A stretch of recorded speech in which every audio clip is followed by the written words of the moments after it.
कि क्षत्रियों ने सदा ब्राह्मणों की इज्जत की है। क्षत्रियों के बल पे सदैव ब्राह्मण सुरक्षित रहे हैं।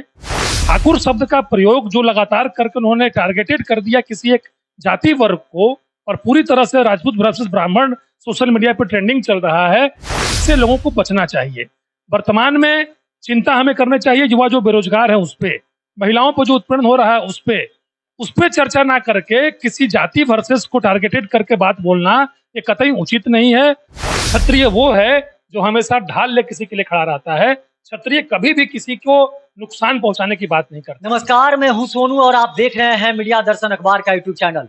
2024 लोकसभा चुनाव से पहले जिस तरह से महासंग्राम आपको बिहार के राजनीति सियासी में आपको देखने को मिल रहा है, और मैं बता दूं कि 21 सितंबर को जो संसद से जो राजद के राज्यसभा सांसद है मनोज झा, उनका 21 सितंबर का जो ठाकुर को लेकर जिस तरह से एक कविता पढ़ी गई, और उस कविता के बाद लगातार जिस तरह से सोशल मीडिया पर राजपूत वर्सेस ब्राह्मण जो ट्रेंड चल रहा है, उसी मुद्दे पर मैं बात करने के लिए जाप के जो नेता हैं, जो पप्पू यादव के काफी करीबी माने जाते हैं, समीर कुमार दुबे जी, और डेहरी विधानसभा के पूर्व प्रत्याशी रह चुके हैं और काफी लोकप्रिय नेता हैं, इनसे उसी मुद्दे पर मैं बात करूंगा। जिस तरह से लगातार जो चल रहा है सोशल मीडिया पर राजपूत वर्सेस ब्राह्मण, क्या कहिएगा? जिस तरह से बयान आया है 21 सितंबर का जो राज्यसभा राजद के जो सांसद हैं मनोज झा के द्वारा। देखिए, सबसे पहले तो मैं बड़ा खेद प्रकट करता हूँ संसद के उन सदस्यों को जो लगातार जो जनहित के मुद्दे हैं उस पर ना बात करके किसी जातीय विशेष और जाति पर बात करना शुरू कर देते हैं।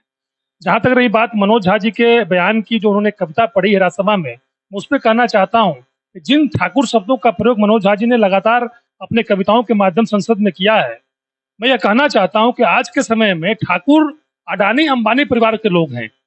ठाकुर शब्द का प्रयोग जो लगातार करके उन्होंने टारगेटेड कर दिया किसी एक जाति वर्ग को, और पूरी तरह से राजपूत वर्सेस ब्राह्मण सोशल मीडिया पर ट्रेंडिंग चल रहा है, इससे लोगों को बचना चाहिए। वर्तमान में चिंता हमें करनी चाहिए युवा जो बेरोजगार है उस पे, महिलाओं पर जो उत्पीड़न हो रहा है उस पे चर्चा ना करके किसी जाति वर्सेस को टारगेटेड करके बात बोलना ये कतई उचित नहीं है। और इस तरह से जो समाज में सब जो लगातार आप भाषण दे के अपने वक्तव्यों से जो दुराव पैदा करते जा रहे हैं एक दूसरे वर्ग के बीच में, कहीं ना कहीं इससे खासा नुकसान भविष्य में देखने को मिल सकता है।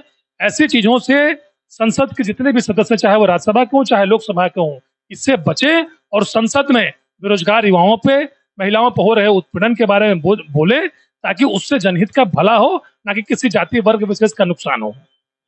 लगातार जिस तरह से उनके बयान के बाद, उनकी कविता के बाद जिस तरह से विवाद लगातार बढ़ता जा रहा है, विवाद है जो रुकने का नाम नहीं ले रहा है।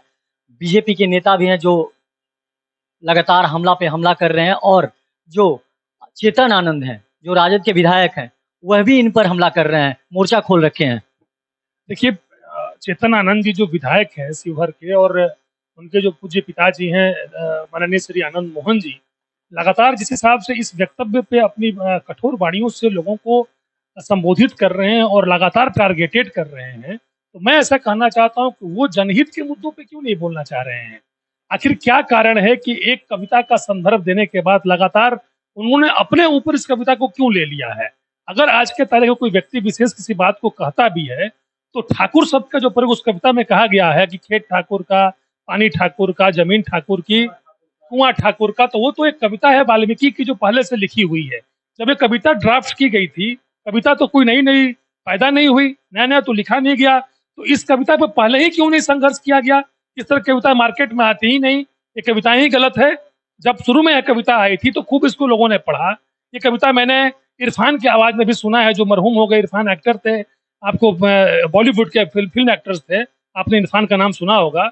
मैंने आशुतोष राणा को कविता पढ़ते हुए सुनी है। कई सारे कवि इस कविताओं को संदर्भ में ले लेते हैं, कई जगह लिख लेते हैं, किताबों में पढ़ लेते हैं। माननीय विधायक जी हों या माननीय सांसद जी हों, वर्तमान के तारीख में देश हित से, जनहित से मुद्दों पे चैलेंज करने की बात करें। और रही बात कौन किसका है, यहाँ पे कुछ भी किसी का नहीं है, सब भगवान का किया हुआ है। हम सभी वहां पे एक तरह से इस संसार में, एक तरह से इस रेस्टोरेंट में भोजन कर रहे हैं।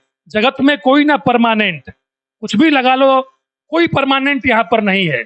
सब यहाँ पे इस एरिया में आए हुए हैं एक समय सीमा के लिए, और सब कुछ भगवान का है। कुछ ना ठाकुर का है, ना पंडित का है, ना कुशवाहा का है, ना दुसाद का है, ना किसी का है, किसी का कुछ नहीं है।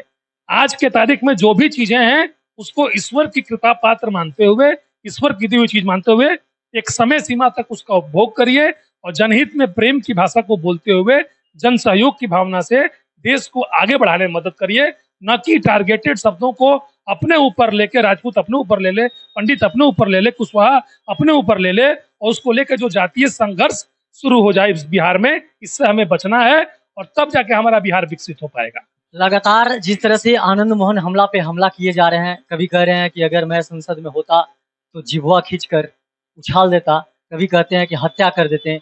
इसके बाद बीजेपी के नेताओं के द्वारा भी लगातार टारगेट किया जा रहा है, लगातार हमला किया जा रहा है, चाहे बबलू कुमार नीरज हो भाजपा के, या गिरिराज सिंह हो, या इसके बाद जदयू के भी संजय सिंह हो, लगातार ये लोग हमला कर रहे हैं मनोज झा के खिलाफ। तो इसमें आप जिस तरह से देख रहे होंगे कि मनोज झा का ये जो बयान है, जिस बयान के बाद ऐसा लग रहा है कि राजपूत का एक धरा बन गया है और लगातार टारगेट किया जा रहा है। देखिए, जिस प्रकार से राजपूत वर्सेस ब्राह्मण को आप सभी भी लगातार इस संदर्भ में जोड़ रहे हैं, मैं तो मानना हूँ, मेरा ऐसा मानना है कि क्षत्रियों ने सदा ब्राह्मणों की इज्जत की है। क्षत्रियों के बल पे सदैव ब्राह्मण सुरक्षित रहे हैं, सदैव संभ्रांत रहे हैं और आज के परिवेश में भी जितना सम्मान क्षत्रिय वर्ग ब्राह्मण का करता है वो कोई नहीं करता। मैं खुद भी ब्राह्मण जाति से आता हूँ, मैंने खुद भी पाया है कि क्षत्रिय वर्ग का कोई भी एक व्यक्ति, एक छोटा बच्चा भी जब उसके घर में जाता है या कोई उसके परिवार में आता है तो उसको पांव छू के प्रणाम करने का क्षत्रिय व्यक्ति काम करता है। क्षत्रिय वो है जो हमेशा ढाल ले किसी के लिए खड़ा रहता है। क्षत्रिय कभी भी किसी को नुकसान पहुंचाने की बात नहीं करता। क्रोध में अगर आदरणीय आनंद मोहन जी ने यह बात कही हो कि मैं संसद में होता तो जिह्वा खींच लेता या मैं कुछ उनको बिगाड़ता, कुछ कर लेता, ये क्रोधित होते हुए उनकी भाषा है।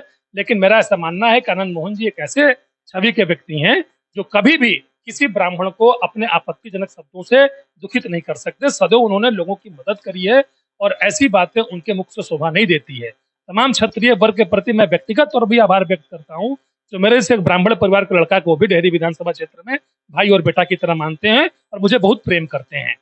किसी बात पे किसी संदर्भ में क्रोधित होकर बोलना अलग बात है, लेकिन उसको चरितार्थ करना संभव नहीं है।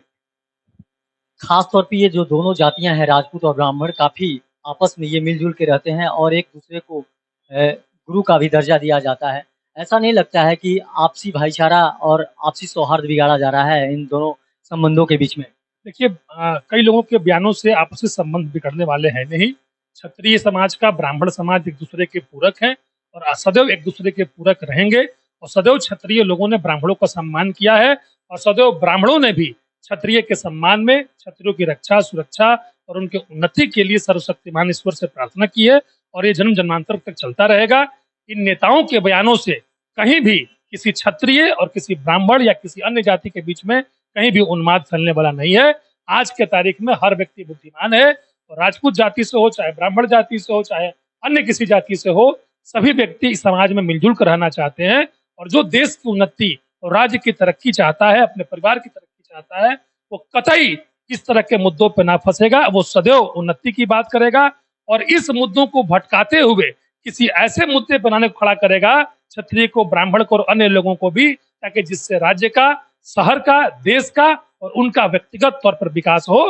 नेतागिरी चमकाने के लिए कुछ भी अगर कहना हो तो लोग कहते रहे। अभी हाल ही में लोग काट रहे थे जीतन राम मांझी को, उन्होंने ब्राह्मणों पर बयान दिया था, काट लिए। एक भाजपा का नेता ही बयान दिया था कि मैं जीप काट के लाएंगे तो 10 लाख रुपया दूंगा, उखाड़ दिए। क्या काट लिए उनका, क्या कबार लिए जीतन राम मांझी जी का? कहना और करना में अंतर है। मैं बोल तो रहा हूं, कह सकते हैं, करने में बहुत फर्क है। आज के तारीख में केवल और केवल सोशल मीडिया के जरिए उन लोगों तक तो उकसाया जा रहा है कि कुछ कर डालिए। इसमें कहीं से कोई भी क्षत्रिय परिवार और ब्राह्मण परिवार आने को तैयार नहीं है। सभी एक साथ मिलजुल रहने को तैयार हैं। मैं तो बोल रहा हूं कि ब्राह्मण सदैव क्षत्रिय के छत्र छाया में सुरक्षित और सुसज्जित महसूस किया है और सदैव ब्राह्मण होने के नाते हर क्षत्रियों को यह आशीर्वाद दिया है कि आपकी जय हो, आप सदैव सुखी हो। और ब्राह्मण सदैव ऐसे तमाम क्षत्रियों को की जय की कामना करेगा जो ब्राह्मणों का क्षय नहीं चाहते हैं। ऐसा नहीं लगता है आपको कि अपने आप को हाईलाइटेड करने के लिए जो नेता हैं, जो जातिवाद से निकलते ही नहीं है, रोजगार की बात नहीं सोचते हैं, युवाओं की बात नहीं सोचते हैं, बहन बेटियों की बात नहीं सोचते हैं और ऐसे जो विवादित बयान देकर अपने आप को हाईलाइट करना चाहते हैं। बिल्कुल सही कह रहे हैं आप। कोई मुद्दा तो रहा नहीं, कोई मुद्दा तो है नहीं, किसी जनहित के मुद्दे पे बोलने का काम तो है नहीं। कविता सुन लिए, किसी की बात सुन लिए, किसी का गाली सुन लिए, बस उस पर लग गए, सबको लगा दिए।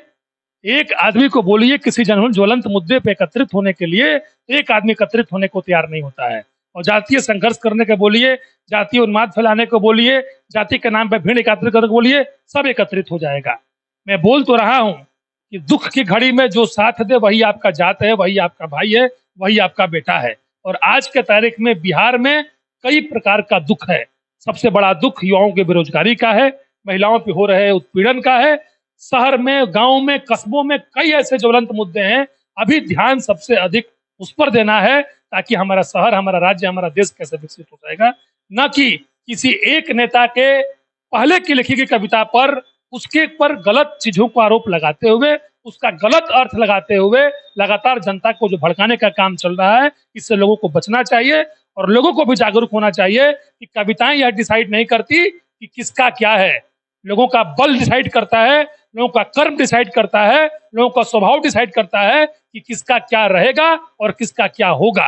मेरा ऐसा मानना है कि हर चीजें भगवान की हैं और हम भगवान के बनाए हुए लोग हैं और सदैव उपभोग करने के उद्देश्य से बहुत समय सीमा के लिए आए हुए हैं, और कुछ समय सीमा के बाद वो हमारी चीजें किसी और की हो जानी है। जैसे कि अभी आपने सुना, जो डेहरी विधानसभा के पूर्व प्रत्याशी रह चुके हैं समीर कुमार दुबे से, और ये भी जाति से ब्राह्मण है, जिस तरह से इन्होंने कहा कि ये उन्माद फैलाने के लिए, आपसी जो सौहार्द बिगाड़ने के लिए इस तरह के लोगों के द्वारा बयान दिया जाता है, बाकी और कुछ नहीं होता है। आज के जो नेता हैं रोजगार के बारे में नहीं सोचते हैं और ये उन्माद फैलाकर अपने आप को हाईलाइटेड करने का प्रयास करते हैं। अगर करना है तो रोजगार की बात करें, बहन बेटियों की बात करें, जहाँ पर बहन बेटियों के साथ जुल्म हो रहा है, अत्याचार हो रहा है, उस पर बात करें। लेकिन आज के नेता इस मुद्दे से भटक गए हैं और केवल जातीय उन्माद बिहार में फैलाना चाहते हैं। बाकी तमाम आप ऐसे ही खबर देखने के लिए हमारे साथ बने रहिए। तब तक के लिए दीजिए इजाजत। धन्यवाद।